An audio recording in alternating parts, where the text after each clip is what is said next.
Bonjour à tous, j'espère que vous allez bien. Je vous retrouve aujourd'hui pour une vidéo dans laquelle je vais vous montrer comment j'utilise mes bâtonnets de cire. Vous avez été assez nombreux à être intéressés par cette vidéo quand je vous ai montré mon dernier haul où j'avais acheté les Neocolor 1. Et je vous disais qu'en fait j'avais recommencé à utiliser mes petits bâtonnets de cire Crayola. Donc je vais vous montrer maintenant comment je les utilise. Donc, première chose, au niveau du matériel, les bâtonnets de cire Crayola, ce sont ceux-là, ceux qu'on utilise quand on est enfant. Donc moi j'ai une boîte de 64, je vais les sortir, hop, ça se présente comme ceci. Donc voilà, vous avez les petits bâtonnets de cire, je suis désolée, la luminosité encore une fois est pas terrible parce qu'il fait pas beau. Donc voilà, j'ai ceux-là et j'ai aussi ceux-là. Donc les Twistable Crayons, c'est le même principe. Après, je préfère les petits, mais on peut utiliser cela avec les techniques que je vais vous montrer. Et du coup, j'ai acheté les Neocolor 1 métalliques. Donc de chez 40H, une petite boîte de 10 pour les tester et pour voir ce que ça pouvait donner. Donc, quand moi j'utilise ce matériel-là, je l'utilise principalement avec un blender. Le blender que j'utilise, c'est celui de chez Derwent, donc c'est celui-ci. Je n'ai pas testé avec d'autres blenders puisque je n'ai plus de blender 40H et je n'ai jamais eu de blender Prismacolor. Après, je pense que ça doit fonctionner aussi. Il faudrait tester. Mais voilà, moi, celui que j'utilise, c'est le blender de chez Derwent. Et après, je vous montrerai aussi comment j'utilise parfois avec de l'essence sans odeur. Donc, je vais peut-être commencer par vous montrer un coloriage que j'ai réalisé entièrement avec mes petits bâtonnets de cire Crayola estompés avec mon blender. Donc, c'est dans le livre Coloriage Wild. Voilà, il s'agit de celui-ci. Donc, il a été fait entièrement avec ce matériel-là. Je n'ai absolument rien utilisé d'autre. Donc, j'espère que vous voyez bien, malgré que la luminosité soit pas top. Donc, voilà ce que ça donne. Moi, franchement, j'en suis très contente. Après, une chose est certaine, et ça, il faut bien en être conscient avant d'essayer ce genre de matériel. Vous n'aurez pas de résultat parfaitement lisse. Vous n'aurez pas une saturation de papier comme vous pouvez avoir avec des crayons de couleur gras. Voilà, il faut le savoir avant d'utiliser ce matériel-là, sinon vous risquez d'être déçu. Vous voyez, si je vous rapproche un peu, on voit vraiment les traits de cire sur le papier. On ne peut pas blender les choses de façon extrêmement lisse, quoi, vous voyez. Par contre, j'ai découvert que pour faire un petit effet poil, ça pouvait être pas mal. Bon, donc voilà, j'en ai fait d'autres avec ce matériel-là, mais je ne vais pas tous vous les montrer, sinon je n'aurai plus rien à vous montrer dans mes vidéos coloriage terminé du mois, qui va d'ailleurs arriver très bientôt. Donc voilà, alors, on va faire des petits tests ensemble. Donc, avec les petits bâtonnets Crayola, qu'est-ce qu'on va prendre comme couleur ? On va prendre celui-là, c'est lequel? Red violet avec un rose.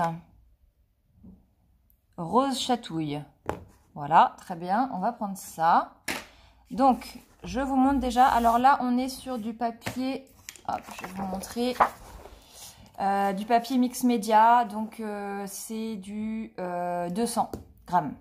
Donc, on est quand même sur du bon papier pour faire ce test. Alors, déjà, qu'est-ce que ça donne uniquement en aplat à sec?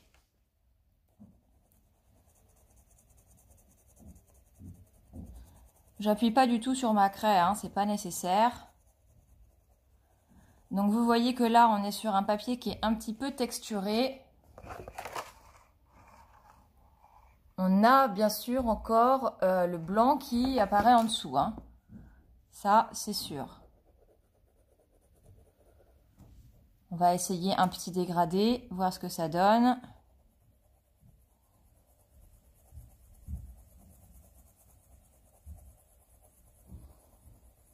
Moi, franchement, j'aime beaucoup, hein. Je trouve que ça se mélange hyper bien.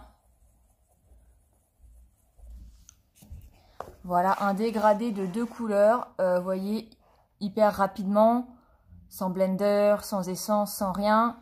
Ça se mélange vraiment très très bien.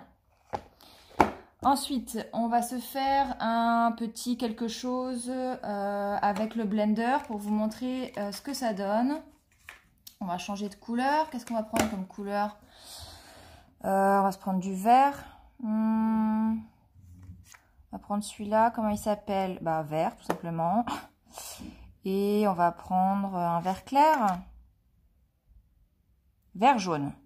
Voilà, on va prendre ces deux-là. Donc, on va faire comme tout à l'heure. On va poser un peu de couleur.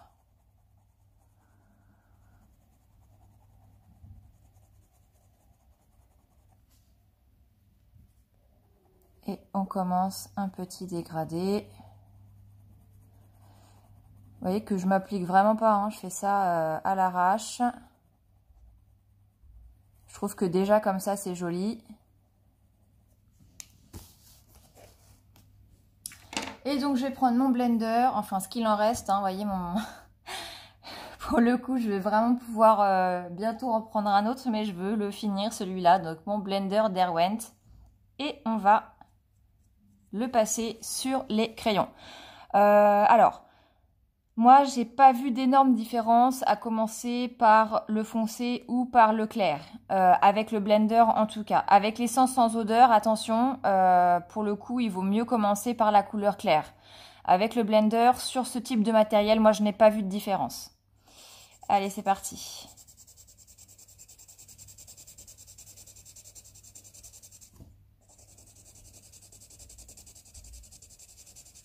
Donc, il faut quand même y aller, hein, faut appuyer. Hein.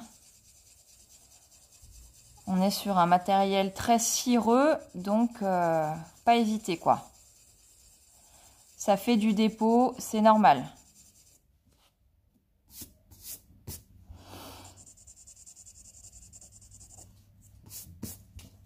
Voilà ce qu'on peut obtenir avec un blender.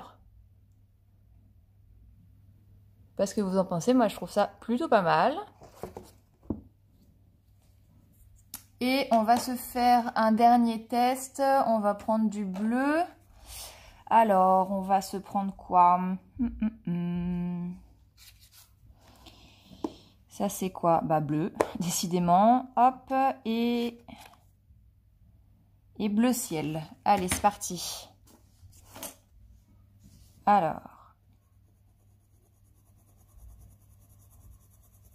En plus, je trouve que vraiment les couleurs sont très jolies. Hein. Moi, enfin, vraiment, ça faisait un moment que j'avais ce matériel-là dans mon armoire. Quand j'avais fait la vidéo « Je teste le matériel Crayola » il y a quelques mois, vous pouvez la retrouver sur ma chaîne. Et c'est vrai que depuis, je m'en étais très peu servie, voire quasiment pas. Et j'ai décidé de les ressortir et franchement, j'en suis vraiment contente, quoi. Et... Comme quoi, parfois, on a du matériel qui n'y vaut pas cher et ça vaut vraiment le coup d'utiliser ce qu'on a.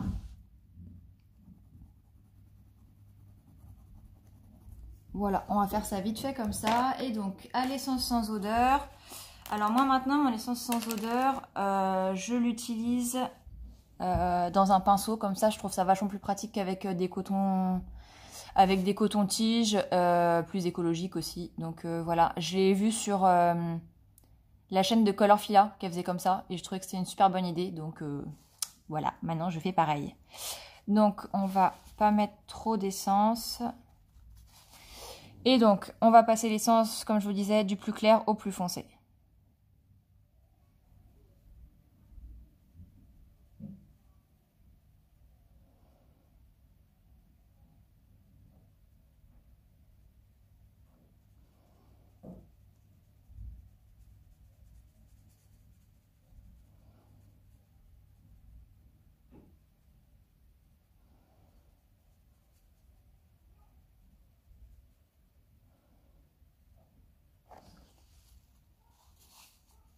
Hop, voilà ce que ça donne. Je vais vous rapprocher, vous allez voir par vous-même le résultat. Ce qui va m'amener à la suite de ma vidéo. Donc, voilà le résultat. Oups, j'ai fait tomber mon blender, c'est pas grave. Voilà le résultat avec l'essence sans odeur. On est bien d'accord, c'est quand même pas terrible. Par rapport au résultat avec le blender, voire même le résultat à sec. Le résultat sur les bâtonnets de cire Crayola avec l'essence sans odeur, c'est pas top. Du coup, ça m'amène à la deuxième partie de cette vidéo où on va parler Neocolor 1. Alors, je vais déjà récupérer mon blender qui s'est fait la malle.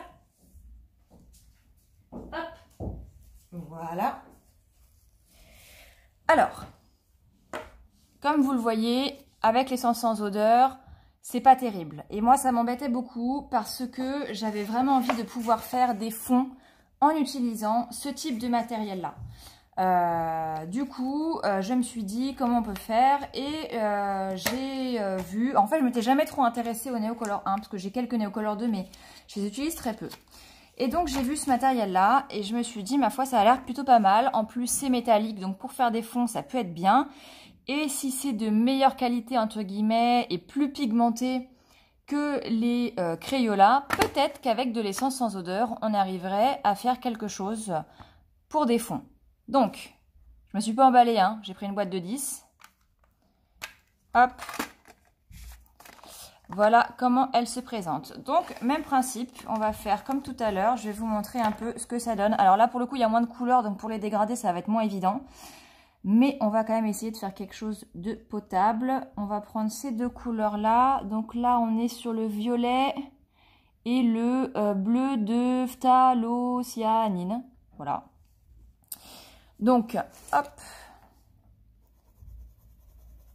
On est sur un crayon qui est quand même beaucoup plus pigmenté que les Crayola. Mais évidemment, on n'est pas sur la même gamme de prix. Hein, donc, je veux dire, ceci explique aussi cela.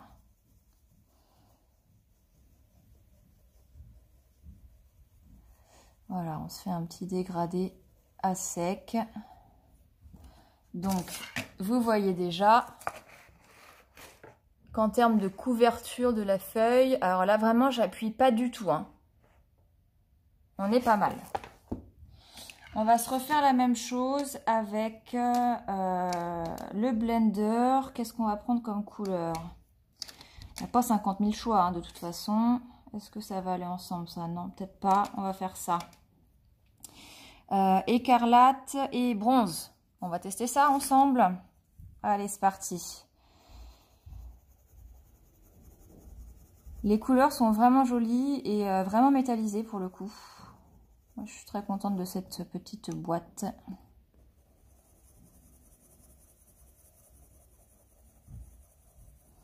Vous voyez, je trouve que déjà à sec, franchement, c'est joli. Hein. Donc, on va y aller au blender. C'est parti, on y va.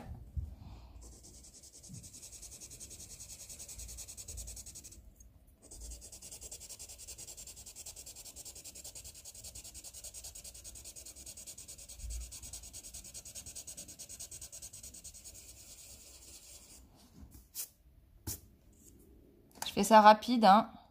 Pas que cette vidéo dure 3 heures non plus. Hop, je vous montre le résultat de plus près. Je sais pas ce que vous en pensez, mais on est quand même pas mal. Et enfin, on va faire le test avec l'essence. Donc, qu'est-ce qu'on va prendre comme couleur? On va se prendre du vert et du bleu. Hop, allez.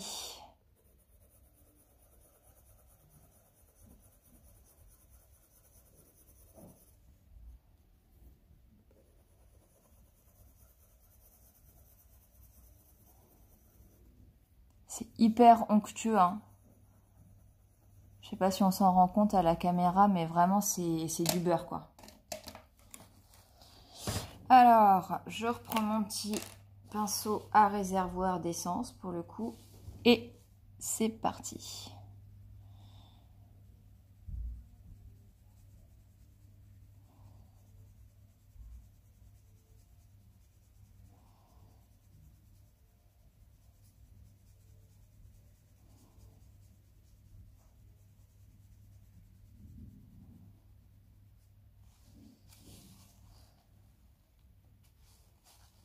Hop.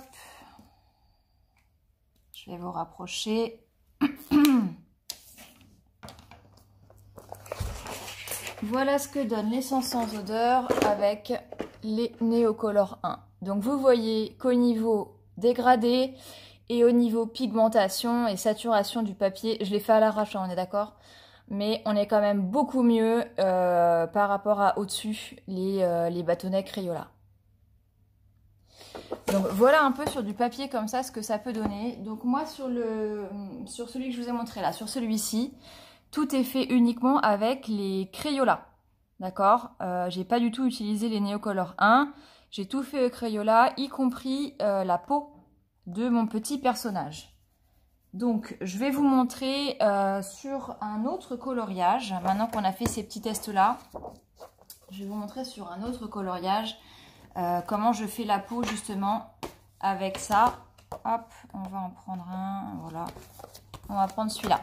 Donc, j'enlève mes petits Neocolor 1 et c'est parti pour faire la peau. Donc, comme je vous le disais, moi j'ai 64 couleurs, donc c'est pas énorme. C'est pour ça que j'utilise aussi les Twistables, ok? Donc dans les Twistables, pour faire la peau, j'utilise celui-ci. Donc ceux-là, ils sont pas numérotés, donc moi j'avais mis des petits numéros dessus, donc pour moi c'est le numéro 21. Donc je vais utiliser celui-ci. Ensuite, qu'est-ce que je vais prendre? Je vais prendre celui-là qui est amarante. Et qu'est-ce que je vais prendre? Je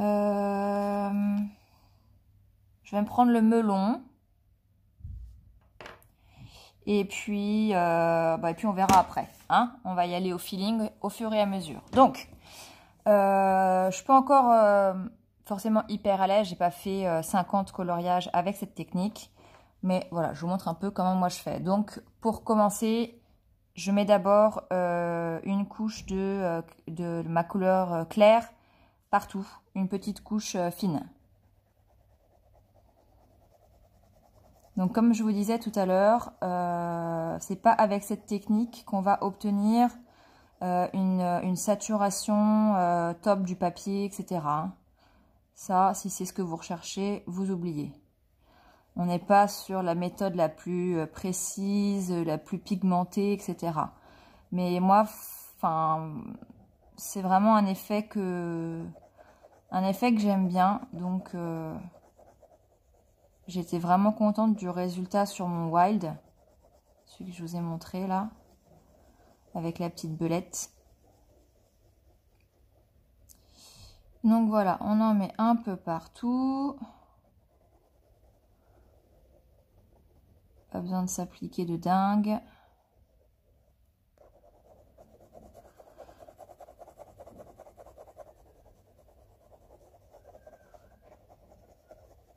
Ok, donc, on a notre première couche toute fine, voyez.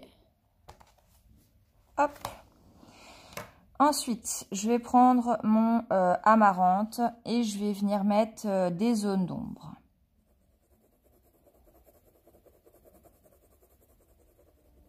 Alors, il faut savoir que ce matériel-là, il ne va pas énormément se superposer.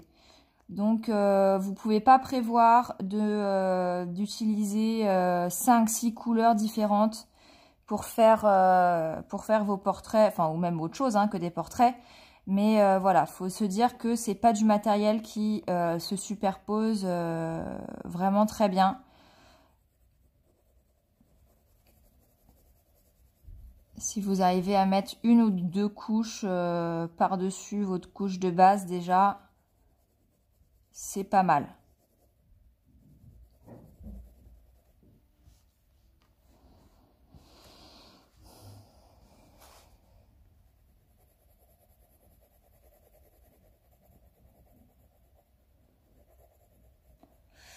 Voilà, je place mes zones d'ombre un peu comme ça. Je pense que ce crayon-là, il n'est pas assez foncé.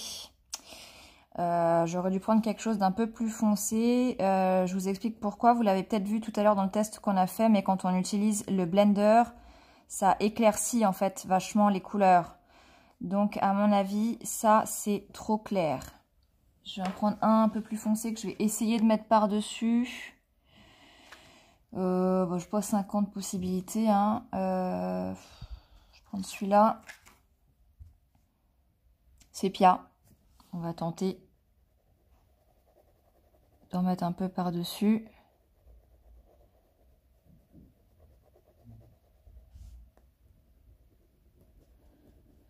Alors, ce que j'ai vraiment aimé, en plus, dans cette méthode avec ce matériel, c'est que du coup, c'est hyper rapide, c'est beaucoup plus rapide qu'avec d'autres techniques. Après, on est d'accord que on n'est pas sur un truc hyper réaliste, hyper travaillé et tout ça, mais voilà, moi, c'est un résultat que j'aime bien, donc voilà.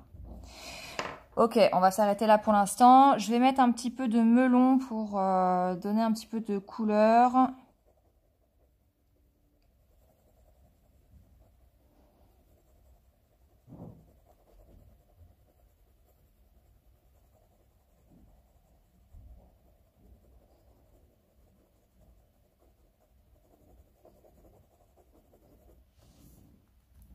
Je sais pas si vous voyez quelque chose.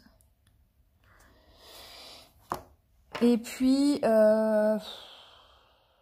pour le tour des yeux, je sais pas encore quelle couleur. Je sais pas, bon, je verrai après. Donc c'est parti, on va blender tout ça.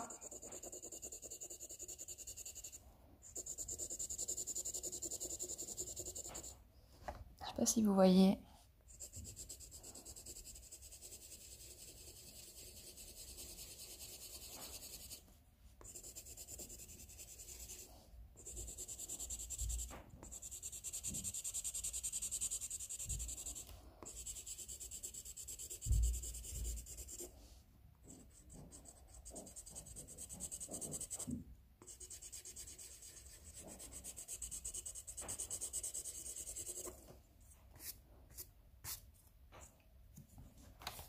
Alors, voyez, on n'est pas sur quelque chose d'hyper lisse et voilà, hein.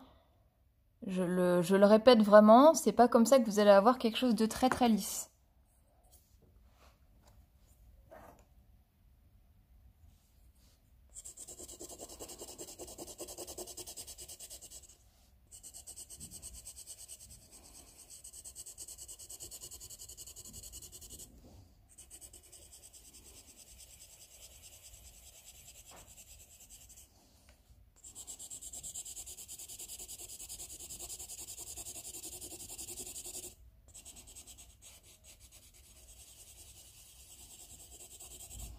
Juste pour que vous voyez vraiment la différence une fois que c'est blendé, je vous rapproche.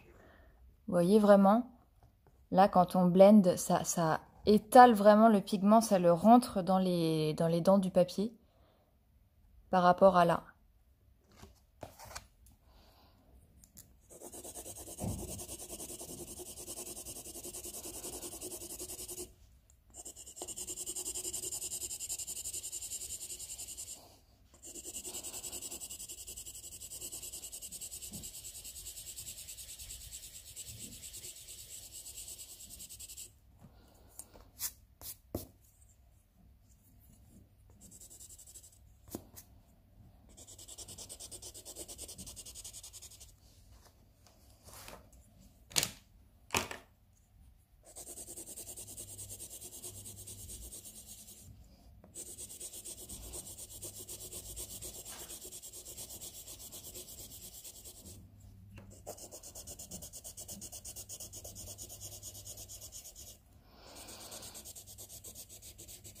Voilà, donc je vais finir de blender tout ça.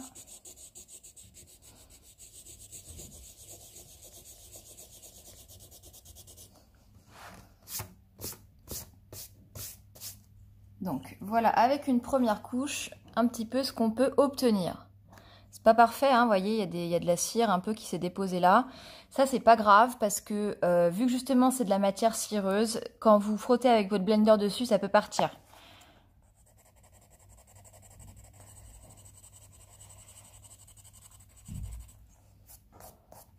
voyez, ça s'efface plutôt pas mal.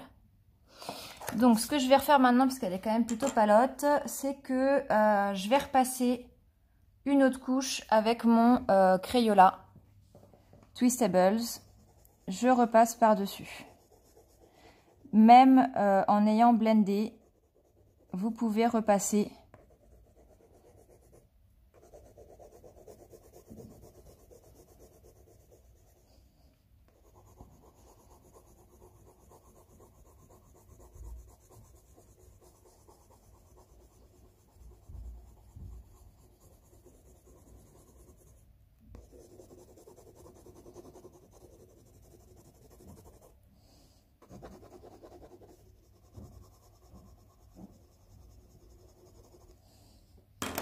Voilà, et on recommence l'opération. On blende le tout.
Donc voilà un petit peu ce que ça donne.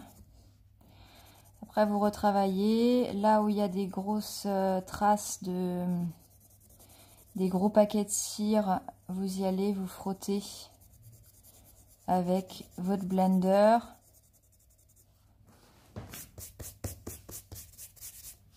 Et puis vous pouvez superposer les couches pour finir par obtenir le résultat escompté.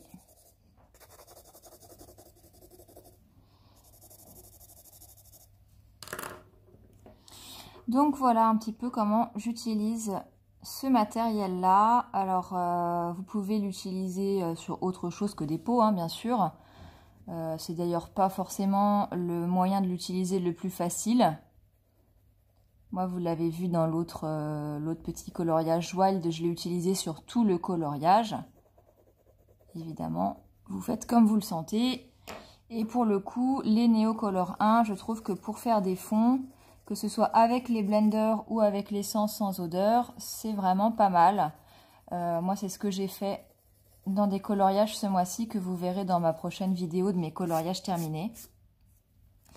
Et vraiment, le résultat me plaît beaucoup.